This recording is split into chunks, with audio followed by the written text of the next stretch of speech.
let's get into some reactions. I'm not religious, man. I believe in God, but one of the stories out of the Bible, one of the most famous stories, Oh, is God. Adam and Eve. What did Eve bite? She bit the apple. Look at the logo on your phones. It's a bitten apple.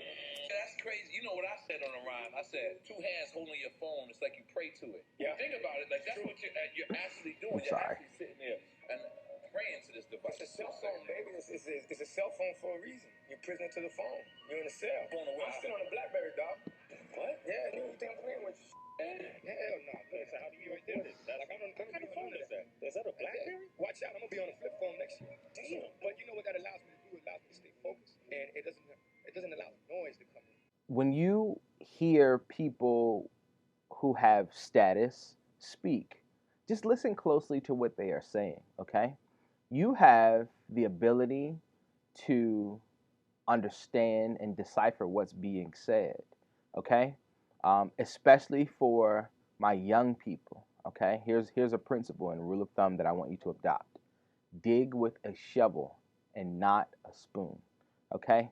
Especially when topics are being discussed like this that are deep and philosophical and a little beyond the surface. Don't just take their word for it. I'm not telling you to be, okay, I think that there is a level of skepticism that is permissible. I think you should have a level of skepticism when people are saying and making claims like this, right? But in my estimation, especially the comments about the Apple and the praying to it and being a prisoner because it's a cell phone and all, like, that's superstitious, right? And if you live your life that way, I guarantee you'll live a life that is less than what you should and could be living, right? Just dig a little bit deeper. Be a critical thinker. I wanted to go deeper into the Bible thing, but I'm not on today's show. But if you want me to, drop your comment. But I want you to do this first. Go back and actually read the story and tell me if whether or not you see the term apple there describing the fruit that Eve ate. All right, let's go to the next video. So we're going to sing this next one. It's about my ex-fiance who has still blocked me on everything and will not talk to me. So we're going to sing it for him.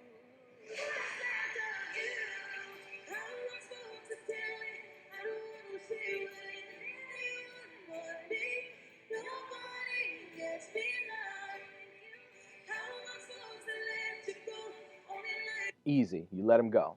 All right. Here's a principle, a rule of thumb. My wife and I have been married since 2018. We love each other immensely. We will be married until the day that each of us, whoever goes first, goes to heaven. You never, ever, ever, ever, ever, ever choose someone who doesn't choose you. It will never work. It will never work. That's the litmus test. That's whether or not you know if they are the one. Do they choose you no matter what? Because that's what marriage is. It's a choice between two people choosing each other till death do you part. And I'm not saying like letting go of someone is easy. And I say that obviously sarcastically when I said at the beginning. So yeah, but no, do not adopt this narrative. Do not sing this song. Sure, it sounds good, great. But don't adopt this narrative. Don't adopt this mantra as your reality, as if you can never move on, okay? My grandmother, before she passed away, she gave me some of the greatest relationship advice ever. She said this: if you miss one bus, just wait a little while because there's another one coming.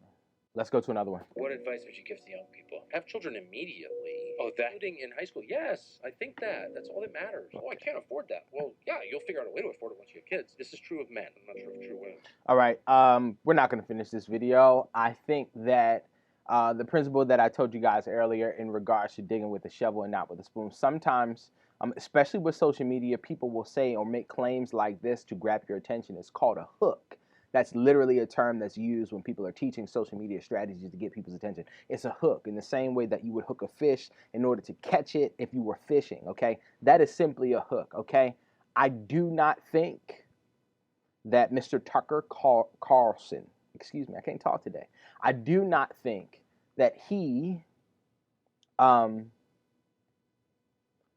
literally means even in high school. And if he does, I have true concerns because a child being born by two high schools is going to rock their world. It's going to rock their world. I don't care how much money you got. It's going to rock their world, okay? I think the principle that he's trying to convey is the sense of maturity that comes when you have responsibility. You don't got to have a baby in order to understand responsibility, my friend. All right. So I think that the advice inherently I understand and I agree with, not the practical example that he used. And so when you're hearing things like this, please listen with a critical ear to understand what's being said.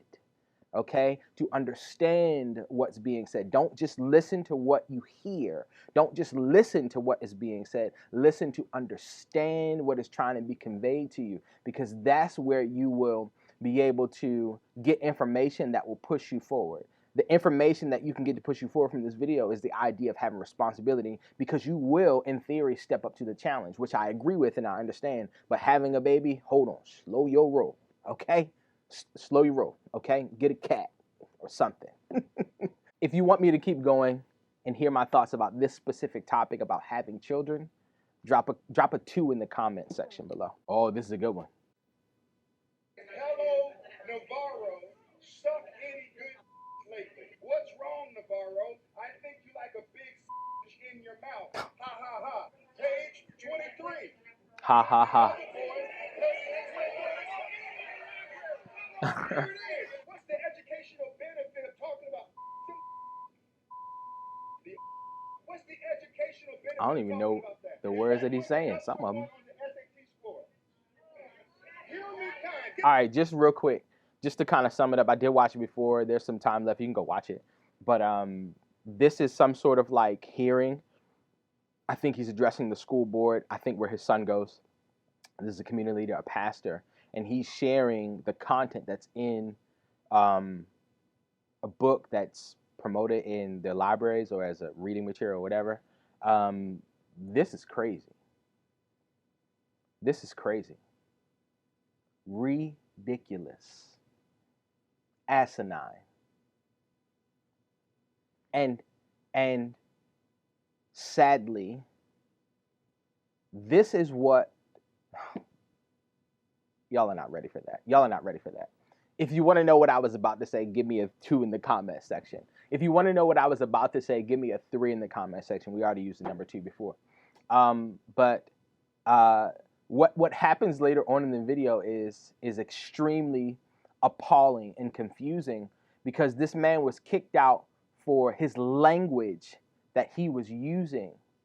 But the language that he was using was in reference to literally direct quotes from the books that his children, not his children per se, but the children in that particular district were expected to read or take part in or have option to take part in it. In other words, the environment that is supposed to cultivate academia and intellectualism and mold our young people is an environment that is not protecting that. I have questions. What are your thoughts on this? Like, is the gentleman well within his rights to express his distaste with the reading material? Let me know what you think, and we can dive a little deeper into it. I don't want this video to be too long. Are your parents rich? Yeah, my dad is. Why haven't you asked him any questions to just like try to be somewhat successfully financially? I actually think it's awkward to call your parents. I think it's kind of gay to call your parents. Okay. My dad is like investment stuff. He does like houses in Korea. I have to like sign papers every now and then. They call me up from Korea and they talk in Korean. And he like bought an apartment for me in Korea. Is that why you don't care? I guess so, because I always know I have a golden parachute at the end of the day. You don't have any debt. Yeah, my parents paid for my college. Wow. I should call my parents.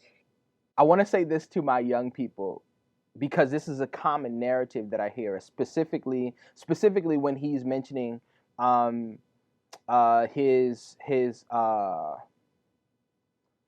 specifically talking about the part where he doesn't want to go to his parents for advice or counsel or anything like that.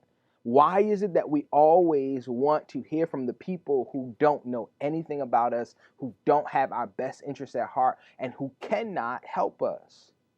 We'll put all our hope in a celebrity that we'll never, ever meet, that we'll never ever have access to, and run away from our parents who love us and who will give out their lives for us. Y'all, you're afraid because they'll tell you no, but every no that you hear is protection. I promise you. I promise you, they're trying to protect you. I promise you, your parents don't want to stifle your growth or hold you back or hate on you or anything like that. I know you think they don't understand, but my friend, you don't understand. Okay? Okay? Maybe you think, okay, your parents haven't gone to college or they haven't. Listen.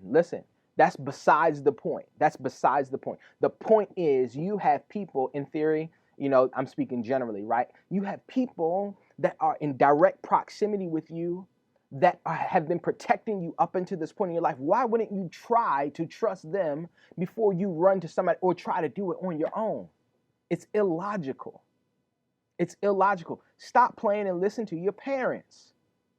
Stop playing and listen to your parents. You don't know what you're trying to do. And they may not know either, but they got more common sense than you do at this point in time in your life.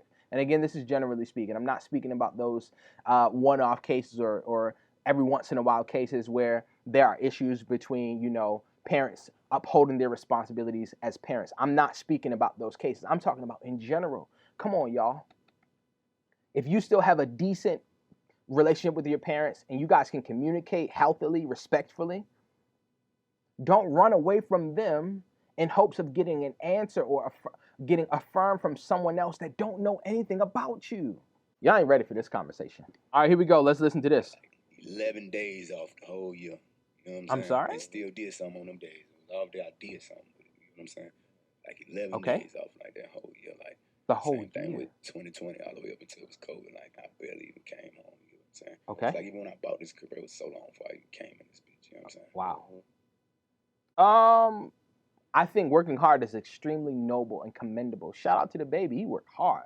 My dog said he had 11 days off in an entire year. Now, my question to you is that if you look up to the baby, and this is not about the baby, this is about you. If you look up to the baby, or if your kids look up to the baby as a rapper, as a mogul, as a businessman, or whatever, and you just heard him say he only had 11 days off, he couldn't even spend time in the crib or in the house that he worked so hard to obtain. He couldn't even enjoy that space that he had worked hard to obtain. He couldn't even enjoy it only but for 11 days, if that, right? My question to you is, do you want to live like that? Do you aspire to live like that? No. I'm not talking about the stuff, the house, the cars, the lifestyle. I'm talking about 11 days off in a year. Like if you cherish your family, if you cherish your loved ones, what is 11 days? If you aspire to get married, if you aspire to have children, what do you think 11 days is going to do for those relationships? And this has nothing to do with the baby. I'm not commenting on the baby, okay? Praying for him. I'm asking you. Because these are the types of people that our babies look up to. Why are you allowing them to be exposed to this? And I'm not going to say he's not happy, but I am saying that the probability of him being happy, having that type of workload, is slim to none. Maybe he seeks or finds happiness in that, but I'm telling you that there's more to life than just that. Absolutely, positively, 100% more to life than just that. You can still have those things and not have to sacrifice 350 plus days of work. I promise you, if you make that a habit, you'll run yourself into a pit and you'll run yourself into an early grave. I promise you. This could be the reason why that there are so many struggles in mental health with people who are striving and trying to attain these things. What's the sense of having these things if you can't enjoy them? So this is Cardi. Very controversial, right? I feel like it's very controversial when be like, oh, I don't go 50-50, but it's like, all right. So if you and your man make the same amount of money, right? But only your man is the one that paying all the bills. How you ever gonna save up to buy a house? Tell me what you think in the comments. Answer that question. Or buy a business. Mm-hmm. Because he's never gonna be able to afford to. So it's like certain things is like a joint thing to do. You know what I'm saying? It's like a work together. But I just just be feeling like sometimes people, like the internet, really be having people stuck from like real reality type. So it's like She just basically said what I'm trying to tell y'all. She just basically summed up what I'm trying to convey to you guys is that the internet, social media, whatever, music, sometimes even her music, but I digress. It paints this narrative that it has to be this particular way, this way. In this case, she's talking about 50-50, contributing financially to the house, the man and the woman, husband and wife. And what she's saying is absolutely practical. How can you progress if your husband has a cap on his salary? I mean, everybody has a cap on their salary, even if they have. And when I say cap, I mean they have an amount of money that they make. You can't spend more than you make, or you shouldn't spend more than you make. But that's another conversation for another day. She's basically saying what I'm trying to convey to you in the regard of what is influencing us to come to these types of decisions, y'all. You keep on trying to live like the people that you're looking at in culture and watch how your life turn out. I'm not saying somebody that inspires you in a positive manner to motivate you. I'm talking about this type of narrative that perpetuates foolishness. We don't have I don't have the time to really dive deeply into how I really feel about it. But another day, I absolutely will. And I have a real true heart for this. And I see both sides of it, right? From the male and female perspective. But I have a true heart for this conversation, specifically because it perpetuates a false narrative and a false reality, especially for the vast majority of people who are first starting off building themselves up financially. Here's something that I want you to remember. If you've ever heard the phrase keeping up with the Joneses, don't nobody know who they are. If you keep on trying to do it like that, then you will absolutely find yourself living a life that was never intended for you to live.